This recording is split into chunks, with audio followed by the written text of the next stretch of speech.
Hello everyone, I'm Renee Lobo and welcome to the Renee Lobo Report, bringing you issues of topical interest. Today my guest is Goldberg, and he has written 19 books, co-authored as well, and his latest book is From Emerson and the Beatles to Yoga and Meditation. It's American Veda and how Indian spirituality has changed the West, and it's a tribute to India's ancient Vedic traditions, the philosophy of the sages and saints and seers of ancient times, and to Indian spirituality, and how Indian spirituality has actually impacted the Western culture and its spiritual traditions. Phil, it's a pleasure to have you here with us, and I know that you have co-authored 19 books, including Road Signs on the Spiritual Path and the Intuitive Edge, and you're also an ordained interfaith minister, a public speaker, and the founder of Spiritual Wellness and Healing Associates. That's pretty big.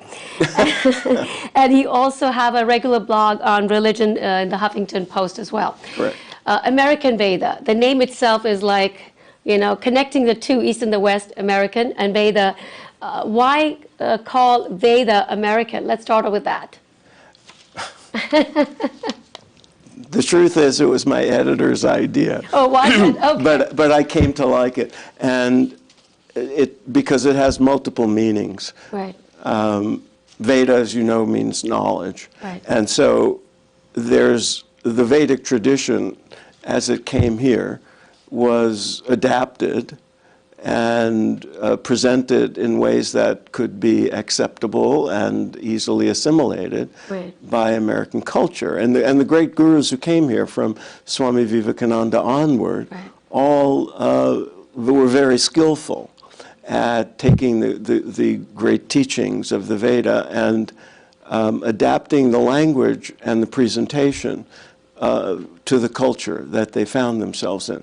And so it became an American sort of form of Vedic or Vedantic and yogic wisdom that became assimilated into the culture. So it had that connotation, not that the Veda is American, obviously it's not, but that we're focusing on its impact on America. Right.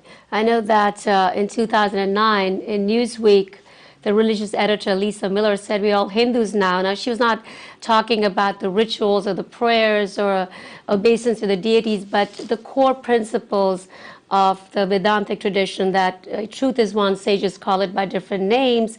And this was, you know, the revelation of the sages and saints thousands and thousands of years ago.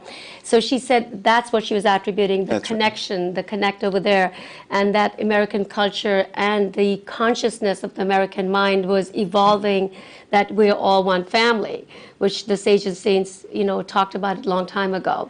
And that article came out just as I was finishing the book, and so I mentioned it in the introduction. It felt like a validation to me that a reporter would say that.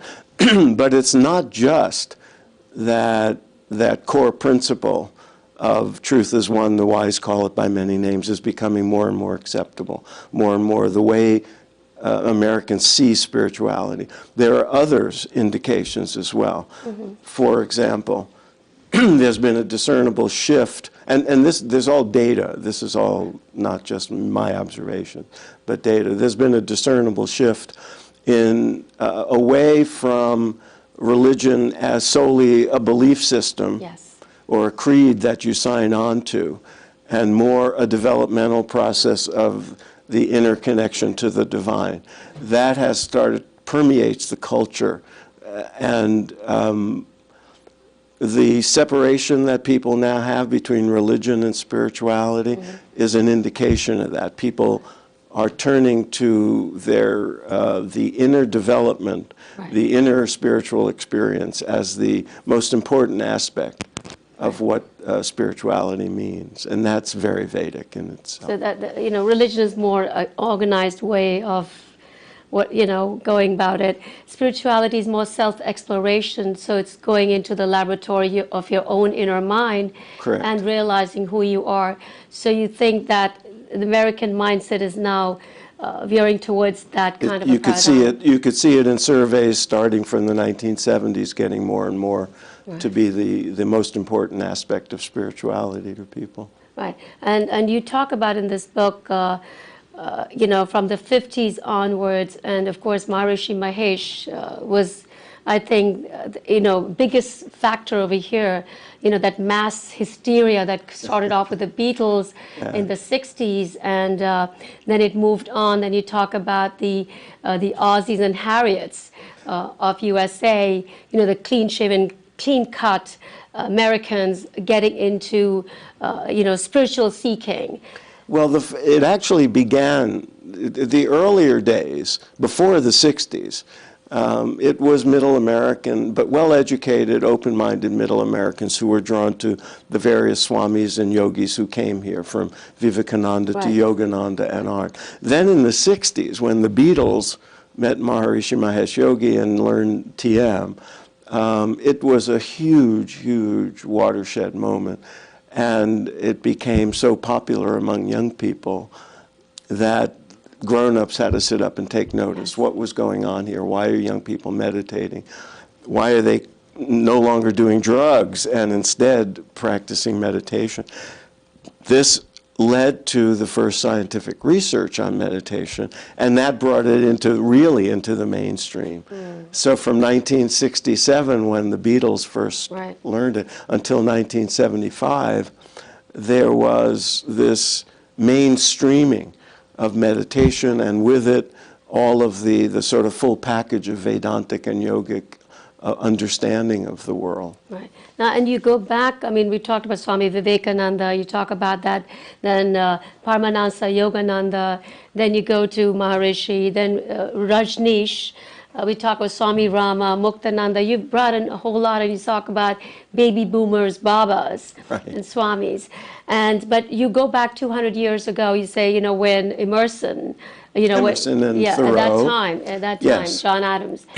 That's really the beginning of American Veda, because the earliest translations of the sacred texts, first copies of the Gita, first commentaries that were sympathetic, that valued the Indian spiritual legacy, because prior to that it was all missionary stuff. But then certain European philosophers started to write about it in a more accurate way. And those books reached Emerson in the early 19th century, and Thoreau. And those were the first, what I call Vedic transmitters, who are Americans who absorb these teachings, adapt them, and then disseminate them to people. And so everybody who reads Thoreau and Emerson for the last 150 years is getting a taste of Indian philosophy, whether they know it or not. And there have been people like that throughout the whole history of this, from Aldous Huxley to Joseph Campbell to J.D. Salinger, and musicians like George Harrison. It just goes on and on. Yeah, so from music to the living rooms into your inner consciousness, and that's how you've chronicled the revolution of consciousness. Tell me from your personal perspective, how did it start with you? I was a child of the 60s and was searching for answers to the important questions of life, and was not finding satisfactory answers anywhere. Marx, Freud, mainstream values, none of it made any sense to me.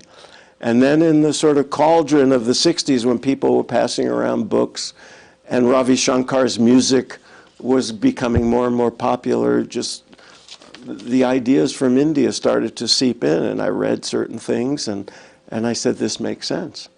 There's coherence here. And I remember thinking, they call this mysticism, but it's perfectly rational to me. This makes perfect sense. And they said, you know, you can practice these yogic techniques, and if they work, then fine. So that appealed to the rational person in me, and I did.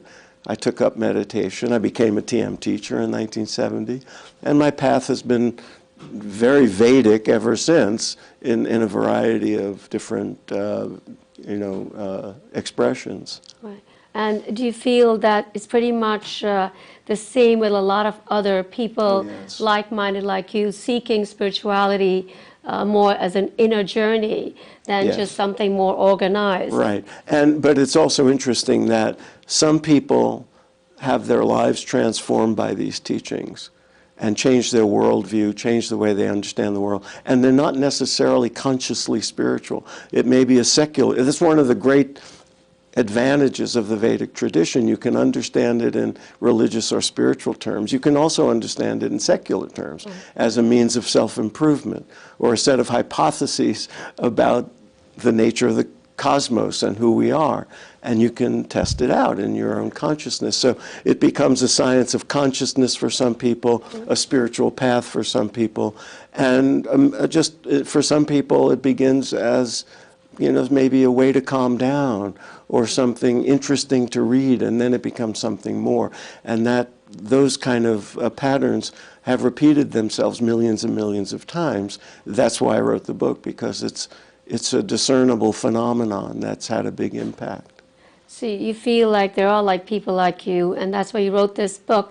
But what would you attribute like some factors that led this kind of a change in the mindset, or like an incremental shift in paradigm from religion to spirituality? Because it works. It Americans are practical people, and with the exception of certain kinds of closed-minded, fundamentalist type of people, rather open-minded. So if something works, we'll adopt it. And so the whole yogic repertoire, from meditation to hatha yoga to whatever other things people do, they work. They have an impact on their lives. And we're also rational people. So if you present a set of ideas and they sort of hold up to reason and scientific investigation, well, we'll say, okay, I guess the evidence is there. And over time, that's what's happened. That and a great discontent with conventional religion.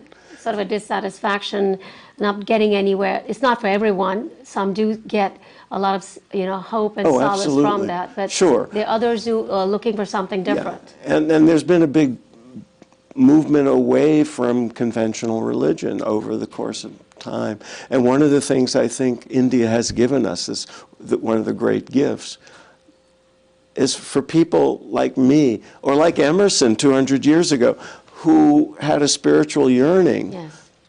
but were not content with conventional religion, who had problems with it of one kind or another. It gave us a way to be genuinely spiritual without having to be religious in the conventional way. That's a huge gift. So this category of people who call themselves spiritual but not religious, which is the fastest growing category, inconceivable without the Vedic teachings coming here. So, and they all attribute to truth as one. Sages call it by different names, which goes back to the Vedic traditions, the philosophy of sages and sages. But it's not just the philosophy. If there weren't the yogic practices to be spiritual, to give us spiritual exercises, spiritual disciplines, then it would have just been a philosophy. But the combination of Vedantic ideas and yogic practices made a lot of sense to millions of Americans. Right. And then the yogis and the swamis and the spiritualists who came here and started to, you know, disseminate those teachings, I think, and people were imbibing them and then making them as their way to salvation. And that's why Arnold Toynbee, a very eminent historian in the 50s, said that the religious spirit, the Catholic-minded Indian religious spirit, is a way of salvation for all religions. And we should emphasize that he didn't mean Catholic in the church sense. He meant it in the sense of universal, which is its original meaning.